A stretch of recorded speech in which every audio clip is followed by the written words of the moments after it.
બાબાનો વિરોધ જે કરી રહ્યા છે ને માત્ર એટલું જ કહેવા માગું છું કે પહેલાં તમે સનાતન ધર્મને સમજો અને હિન્દુત્વને સમજો ને હિન્દુત્વને ઓળખો તમે પહેલાં, એટલે તમને ખુદને ખ્યાલ આવશે કે હિન્દુત્વ શું કહેવાય છે. અને હું આવ્યો તો મારા ઘરના ને મારા બાબાની બેબી છે એને બેન મૂકવા માટે ગેટેથી હું તો નીકળી ગયો હતો. વળી પાછું મને એમ થયું કદાચ વારો આવી જાય તો ભગવાનની દયાથી આવ્યો. ત્રીજું જ નામ મારું આવ્યું. ક્યાં પડી હતી આ પર્ચી? એ સ્પીકરની નીચે. સ્પીકરની નીચે પડી હતી અને ત્યાંથી તમને લેવા મોકલ્યા હતા? હા. તમને કંઈ ખબર હતી કે તમારું અહીંયા નીકળવાનું છે? તમને કોઈ કહેવા આવ્યું હતું તમે આટલા ટાઈમથી અહીંયા કામ કરો છો? નહીં. રાજકોટના રેસકોર્સમાં આજે બાબા બાગેશ્વર છે તેમનો દિવ્ય દરબાર લાગ્યો છે ને સૌથી પ્રથમ અરજી જેમની લાગી છે તેઓ ભાઈ આપણી પાસે છે, નિલેશભાઈ. નિલેશભાઈ, શું કહેશો? તમે ક્યાંથી આવો છો? પહેલાં તો હું જુનાગઢની પાસે બિલખાથી આવું છું અને બાબાના દરબારમાં હું સૌથી પહેલી વાર આવું છું આજે. અચ્છા, તમને કોઈએ કંઈ કીધું હતું કે તમારી અરજી લાગશે કે એવું કંઈ તમને કોઈ કાંઈ પૂછવા આવ્યા હતા ખરા? ના, કોઈ વસ્તુ મેં કોઈ જગ્યાએ મેં કોઈ જાણ કરી પણ નથી અને મારા મનથી સ્વૈચ્છિક મારી ઈચ્છાથી, મારી હનુમાનજીની પ્રાર્થનાથી હું અહીંયા પહોંચ્યો છું અને મને વિશ્વાસ હતો કે મારી અરજી વહેલી જ સ્વીકારાશે. અચ્છા, તમને વિશ્વાસ હતો પહેલી વાર? અને એવું બજરંગી દાદા ઉપર મને વિશ્વાસ હતો. બાબા પાસે ગયા તો શું કીધું તમને એને? બાબા પાસે ગયા જે કીધું એ તો જે જાહેર જ છે, જે કીધું છે, જે વાતચીત કરી છે, પણ બાબાને મળીને મને ખૂબ મારા દિલને શાંતિ મળી છે અને ખૂબ ધન્ય છું. કેટલા સમયથી તમે બાબાને માનો છો?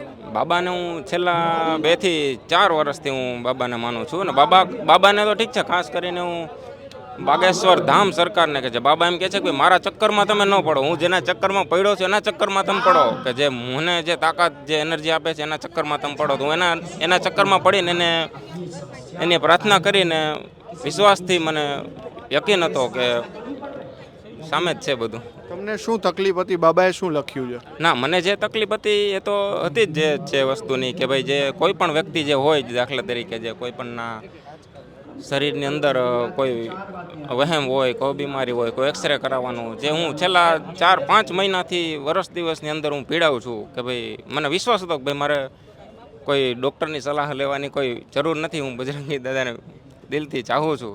એ મને પહેલી અરજીથી બોલાવશે અને બોલાવી લીધો છે બધાની સામે. તમને જે તકલીફ હતી એ જ અરજીમાં લખ્યું છે? 100% એક પોઈન્ટ પણ ફરક નથી.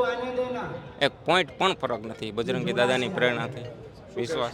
લોકો અંધશ્રદ્ધાની વાતો કરે છે. ના, શ્રદ્ધા અને અંધશ્રદ્ધા, જો એક વસ્તુ, અંધશ્રદ્ધા જે છે જે અંધશ્રદ્ધા એવી વસ્તુ છે કે જે આપણે જોયા જાણ્યા વગર જે આપણે કરી બેસીએ છીએ એને અંધશ્રદ્ધા કહેવાય. ને શ્રદ્ધા એવી વસ્તુ છે કે જે આપણે આપણા સનાતન ધર્મના જે બજરંગી, જે આપણે સનાતન ધર્મના જે દેવી દેવતા છે, જેને આપણે વિશ્વાસથી માનીએ છીએ, કે જે આપણે હિન્દુ ધર્મને આતીને આપણે જે ધર્મને, જે આપણા દેવી દેવતાને માનીએ છીએ એને આપણે વિશ્વાસ કહેવાય. અંધશ્રદ્ધા નો કહેવાય ને શ્રદ્ધા કહેવાય.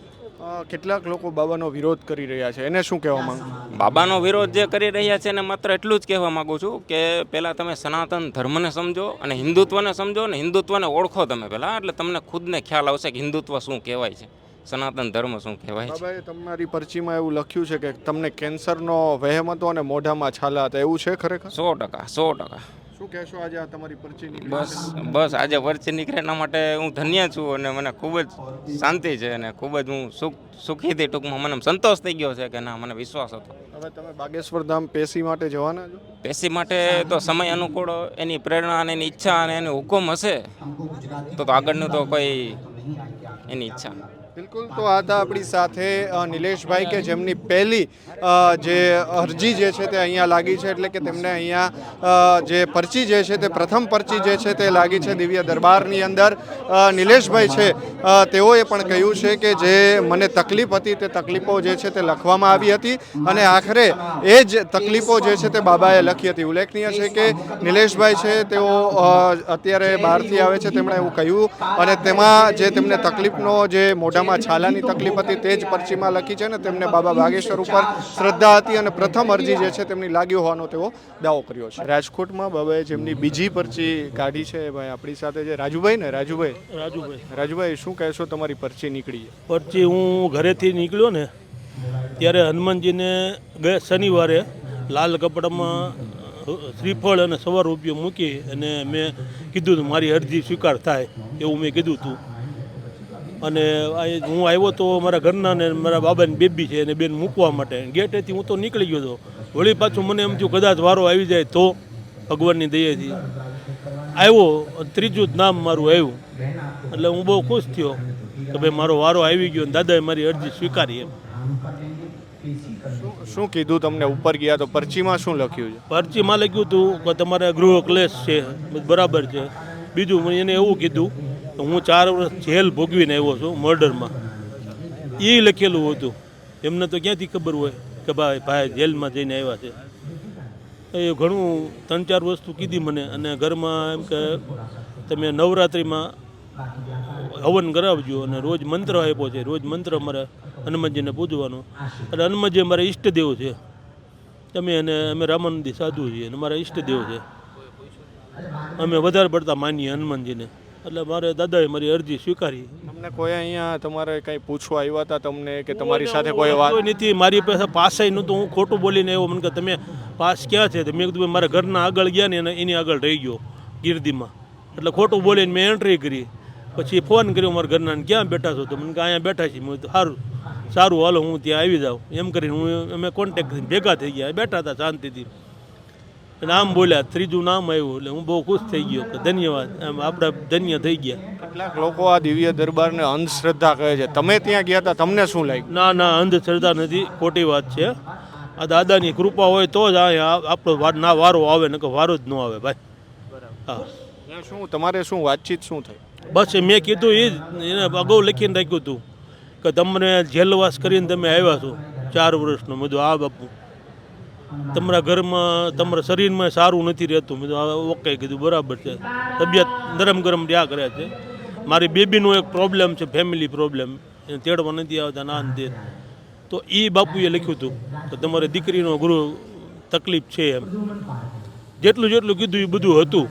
અને હું કહેતી બાપુને આપણા ભાગમાં ક્યાંથી હોય એને મળવાનું, તો નસીબમાં હતું તો મુલાકાત થઈ ગઈ, દર્શન થઈ ગયા. પરચી કાઢે છે એને ઢોંગ ગણાવે છે ઘણા લોકો. ના, એકદમ ખોટી વાત છે, એકદમ ખોટી વાત છે.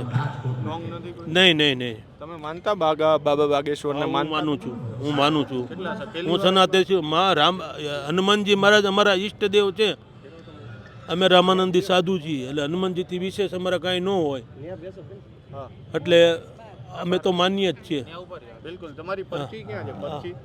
પરચી બેન આપો તો તમારી. આ રાજુભાઈ છે, એમની પરચી અહીંયા નીકળી હતી. એમના ફેમિલી ત્યાં ઉપર ગયા હતા. તેમની પરચીમાં શું લખ્યું છે આપણે એ પણ વાંચીશું. કારણ કે હાલની જો અત્યારે વાત કરીએ તો બીજી કે ત્રીજી પરચી આ રાજુભાઈની નીકળી હતી. આપ જોઈ રહ્યા છો. રાજુભાઈ તમે જ બતાવો તમારા હાથે આ પરચી. આપ જોઈ રહ્યા છો કે તેમની અંદર લખવામાં આવ્યું છે કામ મેં ધ્યાન કી દિક્કત હૈ. બાબાના અક્ષર થોડાક આપણને નહીં ઉકલે. परेशान रहते हो, व्यापार में तकलीफ है, ऐसा सब અહીંયા અત્યારે એ ટાઈપનું જેલ જા ચૂકે હો. બિલકુલ. એટલે જેલની જે વાત કરી રાજુભાઈએ એ પણ આમાં લખવામાં આવ્યું છે. જેલ જા ચૂકે હો એવું લખવામાં આવ્યું છે. બેટી કા ઘર બરબાદ કલેશ હો રહા હૈ. આ બધું જે લખ્યું છે બધું સાચું, એકદમ સાચું છે. એક શબ્દ ખોટો નથી આમાં, એક શબ્દ ખોટો નથી. હા, તો આ હતા આપણી સાથે રાજુભાઈ. તેમણે કહ્યું છે કે એક પણ શબ્દ જે છે તે આ પરચીની અંદર જે કાઢવામાં આવ્યો છે તે ખોટો નથી. તેમણે કહ્યું કે જેલમાં તેઓ જઈને આવ્યા છે, તેમના જે ઘરનો પ્રોબ્લેમ છે તે પણ લખવામાં આવ્યો છે, તેમનો દીકરીનો જે પ્રોબ્લેમ છે તે પણ આમાં લખવામાં આવ્યો છે. એટલે કે એક બાદ એક પરચીઓ નીકળી રહી છે ને આપણે તેમની સાથે અત્યારે વાત કરી રહ્યા છીએ. ઉલ્લેખનીય છે કે આ બીજા એવા વ્યક્તિ રાજુભાઈ છે કે તેમણે કહ્યું કે કોઈ અંધશ્રદ્ધા અહીંયા ફેલાવવામાં નથી આવતી. આ દિવ્ય દરબારની અંદર તેઓ જે છે તે માની રહ્યા છે. જે બાબા બાગેશ્વર છે તેમની જે પરચી એટલે કે જે દિવ્ય દરબારની અંદર પરચી કાઢવામાં આવે છે એની ઉપર અનેક સવાલો ઉઠ્યા હતા અને એના જ કારણે તેમણે એક પત્રકારને મોકલ્યા હતા. અને પત્રકાર જે છે તે આ જે કાકા સિક્યુરિટીની અંદર હતા તેમને લઈને ત્યાંથી આવ્યા છે. કાકા તમારી પરચી ક્યાં છે? પહેલાં આપણે પરચી જોવી છે. આપણે આ કાકાને જે પરચી કાઢી છે પેલા એની ઉપર આપણે જોઈશું. શું તમારું નામ શું છે? મહેશભાઈ. આ પરચી તમે ગયા પછી બનાવવામાં આવી હતી કે પહેલા બનેલી તૈયાર હતી? બનેલી જ હતી તૈયાર. અચ્છા, ક્યાં પડી હતી આ પરચી? એ સ્પીકરની નીચે. સ્પીકરની નીચે પડી હતી. અને ત્યાંથી તમને લેવા મોકલ્યા હતા? હા. તમને કંઈ ખબર હતી કે તમારું અહીંયા નીકળવાનું છે? તમને કોઈ કહેવા આવ્યું હતું તમે આટલા ટાઈમથી અહીંયા કામ કરો છો? નહીં, અચ્છા, શું તકલીફ શું છે તમને? તકલીફ બસ કાનની ને શરીરની. ભારી કામ કરવું તો આ શરીર દુખે ને એવું બધું. દવા લઈ આવું તો ફેર પડે ને ન પડે ને એવી રીતે. પછી કંઈક આપોઆપ મટી જાય એવું થઈ જાય. અને કાનની તકલીફ તો કાયમી માટે ક્યારેક કાન ખુલી જાય, ક્યારેક બંધ થઈ જાય. ન સાંભળી શકું, ક્યારેક સાંભળી શકું. માનો છો તમે આ બાબાને? નહીં, અહીં આવ્યા પછી મને એમ લાગતું હતું કે આપણે માનવું જોઈએ. તમે ગયા ત્યારે આ પરચી લખવામાં આવી હતી કે લખેલી પડી હતી? લખેલી જ પડી હતી. અચ્છા, તમારું નામ આમાં લખેલું છે હમણાં?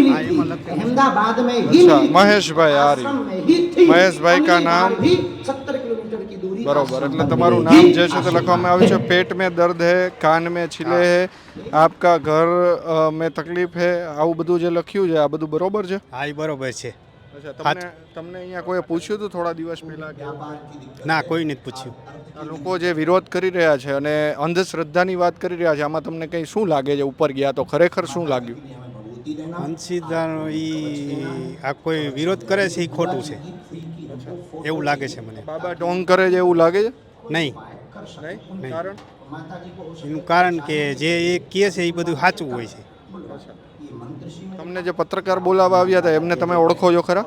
નહીં, પહેલી વાર મળ્યા? પહેલી વાર મળ્યું.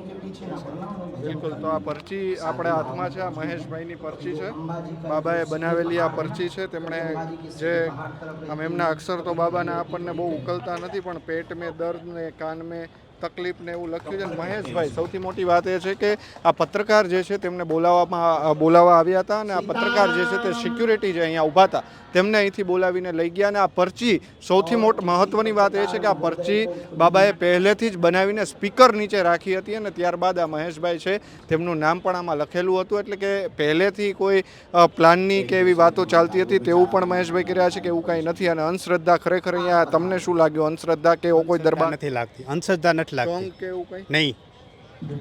ઓકે, તો એક બાદ એક પરચીઓ નીકળી રહી છે ને આ પત્રકાર જે લઈ આવ્યા હતા, આ સિક્યુરિટી જે અહીંયા ઊભા છે તેમને લઈ આવ્યા હતા અને તેમની પણ પરચી નીકળી છે. તેમને જે તકલીફો હતી તે બાબાએ પહેલેથી જ લખીને રાખી હતી ને આ પરચી છે તે પરચીને સ્પીકર નીચે રાખી હતી ને એ જ મહેશભાઈની પરચી નીકળી છે. કારણ કે તે બાબાએ પત્રકારને પણ ચેલેન્જ મારી હતી કે તારી પણ તાકાત નથી કે હું જે પરચી કાઢીશ એમાં નામ બદલેલું હોય, અને એ જ પ્રકારે અત્યારે અહીંયા થયું છે.